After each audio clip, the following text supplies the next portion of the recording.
control ৰুমৰ duty কথা নিশান কলিতা পাঠ ৰিয়ানজ্যোতি শৰ্মা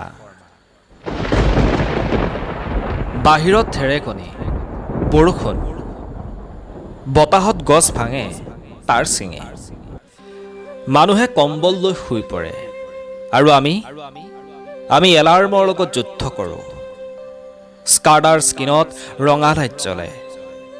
33 কেপি ফিডাৰ ট্ৰিপ বুলি চিঞৰে ফোন বাজি থাকে নন ষ্টপ ছাৰ লাইট কেতিয়া আহিব কেঁচুৱা আছে ঘৰত ৰাতি 1 বজাত লোড ছেডিং ফেচবুকত পোষ্ট বিদ্যুৎ বিভাগৰ ঘুমতি কোনোবাই বুজি পায়নে ধুমুহা আহিলে সকলোৱে ঘৰ সোমায় আৰু আমি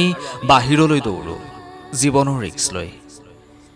একেটা হাতেৰে লাইন চাৰ্জ কৰোঁ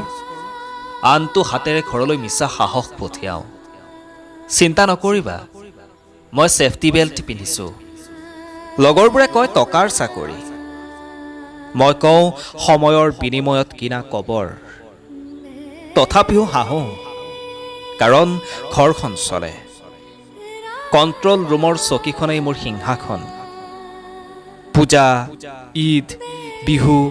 আমাৰ ডিউটি 24/7 কাৰণ উৎসৱত লাইট জ্বলাবলৈ কোনোবা নহয় কোনোবা জাগি থাকিব লাগে আৰু আমি সেই কোনোবাবোৰ ধন্যবাদ নালাগে বনাছ নালাগে মাথো এষাৰ ক'ব আপোনালোকৰ কষ্টটো বুজি পাওঁ এইষাৰেই আমাৰ অভাৰ টাইমৰ দাম এইষাৰেই আমাৰ ঘামৰ মূল্য বিদ্যুৎ বিভাগৰ কণ্ট্ৰল ৰুমৰ আমিবোৰ পোহৰৰ পহাৰাদাৰ আমি জ্বলি থাকোঁ যাতে বেলেগৰ জীৱন নুমাই নাযায় ধন্যবাদ